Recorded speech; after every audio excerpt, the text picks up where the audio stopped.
ခမရတို့ရဲ့အာဦးလေးတွေကသူတို့ချစ်တဲ့သခင်အဝေးကိုထွက်သွားမှမလို့စိတ်မကောင်းဖြစ်နေလားဒါမှမဟုတ်ရင်သူတို့ကခရီးသွားရတာကိုကြောက်နေလားနေရာအစ်စ်ကိုပြောင်းရရွှေ့ရတာကိုသူတို့ကြောက်နေလားအဲ့လိုကြောက်နေရတွေကိုရှော့ချနိုင်မဲ့စိတ်ငြိမ်အောင်ကူညီပေးနိုင်မဲ့ဘေးကင်းတဲ့နေရာတစ်ခုကိုကျွန်တော်ပြောပြပေးမယ်အဲ့ဒါကတော့ pheromone spray လို့ခေါ်ပါတယ် pheromone ဆိုတာကတော့အာဦးလေးတွေကသူတို့စိတ်အေးချမ်းတဲ့အချိန်စိတ်လုံခြုံမှုရတဲ့အချိန်မှာဆိုရင်သူတို့ခန္ဓာကိုယ်တွေကနေထွက်တဲ့ဓာတ်တစ်မျိုးပါအဲ့ဒီဓာတ်ရဲ့အနက်နဲ့တူအောင်လို့လှုပ်ထားတဲ့ဆေးပဲဖြစ်ပါတယ်အဲ့ဒီ pheromone ကဘယ်ချိန်မှာထွက်လဲဆိုရင်အာဦးအမကြီးတွေကနေပြီးတော့သူကလေးလေးတွေစိတ်လုံခြုံမှုနှွေးထွေးမှုရအောင်လို့ထုတ်ပေးတဲ့ဓာတ်တစ်မျိုးဖြစ်ပါတယ်အဲ့ဒီဓာတ်ရဲ့အာနိသင်ကိုအာဦးလေးတွေကသူတို့ခန္ဓာကိုယ်ရဲ့အထူးအာယုံခံအင်္ဂါကနေပြီးတော့ခံစားသိရှိနိုင်ပါတယ်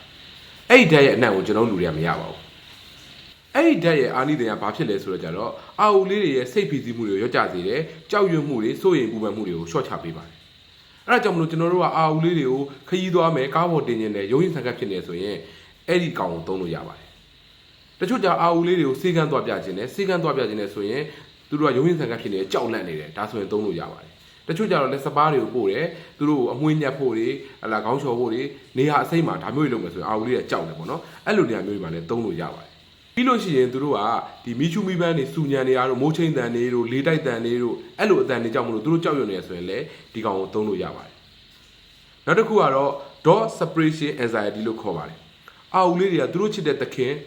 ခွဲခွာသွားတဲ့အခါမျိုးတွေဒါမှမဟုတ်သူတို့ချစ်တဲ့အဖော်တွေဆုံးရှုံးသွားတဲ့အခါမျိုးမှာဆိုရင်သူတို့ကစိတ်ခံစားမှုအယံပြင်းထန်ပါတယ်အဲ့လိုအချိန်မှာဆိုရင်ကျွန်တော်တို့ကဒီ pheromone spray လေးကိုသုံးပြီးလို့ရပါတယ်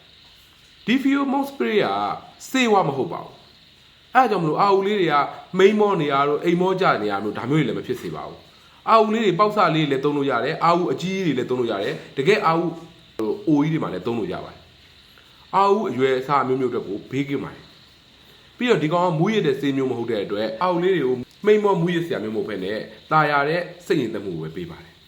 အဲ့ဒါကိုဘယ်လိုသုံးလဲဆိုရင်ကျွန်တော်တို့အာဦးလေးတွေရဲ့အိပ်ရာတွေဒါမှမဟုတ်သူတို့အာဦးအိမ်လေးတွေ